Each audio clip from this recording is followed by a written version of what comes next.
ಇನ್ನು ಮುಸ್ಲಿಮರ ಬಗ್ಗೆ ಅವಹೇಳನಕಾರಿ ಹೇಳಿಕೆ ಹಿನ್ನೆಲೆ ಬಿಜೆಪಿ ಎಂಎಲ್ಸಿ ಸಿಟಿ ರವಿಗೆ ಪೊಲೀಸ್ನವರು ನೋಟಿಸ್ ಅನ್ನು ಕೊಟ್ಟಿದ್ದಾರೆ.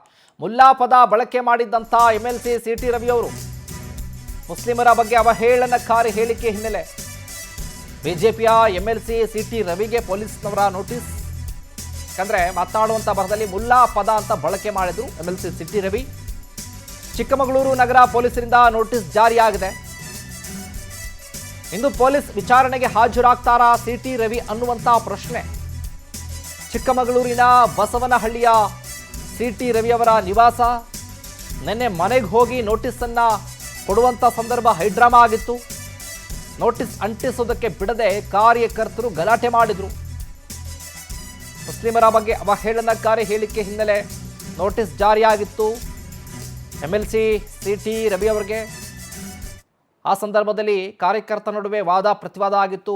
ಇಬ್ಬರ ನಡುವೆ ಮಾತಿನ ಚಕಮಕಿ ಕೂಡ ಜೋರಾಗಿತ್ತು. ಮುಲ್ಲಾ ಪದ ಬಳಕೆ ಮಾಡಿದ್ದಂತಹ ಎಂಎಲ್ಸಿ ಸಿಟಿ ರವಿ ವಿಚಾರವಾಗಿ ಈಗ ನೋಟಿಸ್ ಜಾರಿಯಾಗಿದೆ.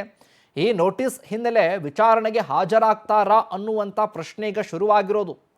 ನಿನ್ನೆ ಏನು ಚಿಕ್ಕಮಗಳೂರಿನ ಬಸವನಹಳ್ಳಿಯ ಸಿಟಿ ರವಿ ಅವರ ನಿವಾಸಕ್ಕೆ ಪೊಲೀಸ್ನವರು ಹೋದಂಥ ಸಂದರ್ಭದಲ್ಲಿ ಆದಂಥ ಘಟನೆ ಇದು.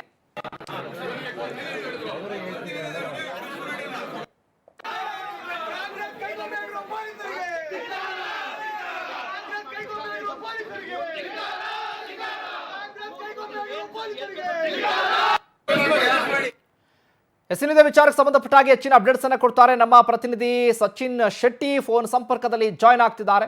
ಸಚಿನ್, ನೋಡ್ತಾ ಇದ್ದೀವಿ ಸಿಟಿ ಅವರಿಗೆ ನೋಟಿಸ್ ಜಾರಿಯಾಗಿತ್ತು, ಹಾಗಾಗಿ ವಿಚಾರಣೆಗೆ ಹಾಜರಾಗ್ತಾರಾ ಅನ್ನುವಂಥ ಪ್ರಶ್ನೆ ಈಗ ಉದ್ಭವಿಸ್ತಾ ಇದೆ. ಈ ವಿಚಾರವಾಗಿ ಅಪ್ಡೇಟ್ಸ್ ಕೊಡೋದಾದ್ರೆ ಖಂಡಿತ ಶಿವಕುಮಾರ್, ಯೂತ್ ಫಾರ್ ನೇಷನ್ ಎಂಬ ಕಾರ್ಯಕ್ರಮದ ಅಲ್ಲಿ ಏನು ಸಿಟಿ ರವಿ ಅವರು ಮಾತನಾಡುವ ವೇಳೆಯಲ್ಲಿ ಒಂದು ಮಾತನ್ನ ಅಲ್ಲಿ ವ್ಯಕ್ತಪಡಿಸಿದ್ರು.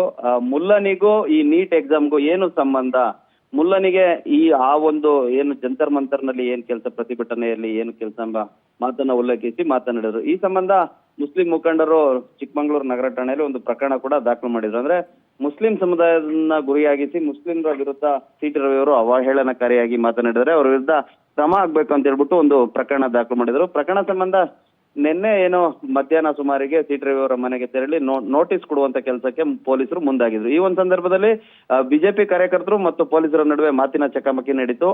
ಸಿಟಿ ರವಿ ಅವರು ಕೂಡ ಸ್ಪಷ್ಟವಾಗಿ ಒಂದು ಮಾತನ್ನ ಹೇಳಿರ್ತಕ್ಕಂಥದ್ದು, ನಾನು ಉಲ್ಲೇಖ ಮಾಡಿರ್ತಕ್ಕಂಥದ್ದು ಆ ಒಂದು ಏನು ಪ್ರತಿಭಟನಾ ವೇಳೆಯಲ್ಲಿ ಕಾರಿಗೆ ಬೆಂಕಿ ಹಾಕುವಂತ ಸಂದರ್ಭದಲ್ಲಿ ಓರ್ವ ಮುಲ್ಲ ಇದ್ದಾನೆ, ಆತನನ್ನ ಗುರಿಯಾಗಿಸಿ, ಅಂದ್ರೆ ಆತನಿಗೂ ನೀಟ್ ಎಕ್ಸಾಮ್ಗೂ ಏನ್ ಸಂಬಂಧ, ಆತ ಯಾರು, ಈ ಒಂದು ಪ್ರತಿಭಟನೆಯಲ್ಲಿ ಈ ರೀತಿಯಾದ ದುರ್ವರ್ತನೆ ತೋರೋದಕ್ಕೆ ಆತ ಯಾರು, ಆತನ ಎದೆ ಸೆಳೆದ್ರೆ 3 ಅಕ್ಷರ ಇಲ್ಲ ಎಂಬ ಮಾತನ್ನ ನಾನು ಸ್ಪಷ್ಟವಾಗಿ ಹೇಳಿದ್ದೀನಿ. ಈಗಲೂ ಕೂಡ ನನ್ನ ಮಾತಿಗೆ ನಾನು ಬದ್ಧವಾಗಿದ್ದೀನಿ. ನಾನು ಯಾವುದೇ ಮುಸ್ಲಿಮರನ್ನ ಗುರಿಯಾಗಿಸಿ ಮಾತನಾಡಿಲ್ಲ. ನಾನು ಕೇವಲ ಅಲ್ಲಿ ಆ ಪ್ರತಿಭಟನೆಯಲ್ಲಿ ಏನು ದುರ್ವರ್ತನೆಯನ್ನ ತೋರ್ತಾ ಇದ್ರು ಅವರ ವಿರುದ್ಧ ಮಾತನಾಡಿದ್ರಿ. ನಾನು ಮುಸ್ಲಿಂ ಸಂಘಟನೆಯನ್ನ ಯಾವುದೇ ಕಾರಣಕ್ಕೂ ಗುರಿಯಾಗಿಸಿ ಮಾತನಾಡಿಲ್ಲ ಎಂಬ ಮಾತನ್ನ ಹೇಳಿರ್ತಕ್ಕಂಥ ಆ ಸಂದರ್ಭ ಪೊಲೀಸರು ಕೂಡ ನೀವು ವಿಚಾರಣೆಗೆ ಹಾಜರಾಗಬೇಕು ಅಂತ ಹೇಳ್ಬಿಟ್ಟು ನೋಟಿಸ್ ಅನ್ನ ಕೊಡೋಕೆ ಬಂದಿದ್ರು. ಆ ಒಂದು ಸಂದರ್ಭ ವಕೀಲರು ಕೂಡ ಒಂದಷ್ಟು ವಿಚಾರವನ್ನ ಪೊಲೀಸರಿಗೆ ತಿಳಿ ಹೇಳಿ ಪೊಲೀಸರು ಅಲ್ಲಿಂದ ವಾಪಸ್ ಆಗಿ, ಆದ್ರೆ ಇವತ್ತು ಸಿಟಿ ರವಿ ಅವರು ವಿಚಾರಣೆಗೆ ಹಾಜರಾಗ್ತಾರಾ ಇಲ್ವಾ ಅನ್ನೋದು ಕೂಡ ಕಾದ್ ನೋಡ್ಬೇಕು. ಯಾಕೆಂತಂದ್ರೆ ನಿನ್ನೆ ಸಿಟಿ ರವಿ ಅವರು ಆ ನೋಟಿಸ್ ಅನ್ನ ರಿಸೀವ್ ಅನ್ನ ಮಾಡ್ಕೊಂಡಿಲ್ಲ. ಹೀಗಾಗಿ ಮತ್ತೆ ಇವತ್ತು ಏನಾದ್ರು ಪೊಲೀಸರು ನೋಟಿಸ್ ಕೊಟ್ಟು ವಿಚಾರಣೆ ನಡೆಸ್ತಾರ ಅನ್ನೋದು ಕೂಡ ಕಾದ್ ನೋಡ್ಬೇಕಾಗಿರ್ತಕ್ಕಂಥದ್ದು. ಶಿವಪ್ರಕಾಶ್, ಥ್ಯಾಂಕ್ ಯು ಸಚಿನ್ ಶೆಟ್ಟಿ ನಿಮ್ಮೆಲ್ಲ ಮಾಹಿತಿಗಾಗಿ.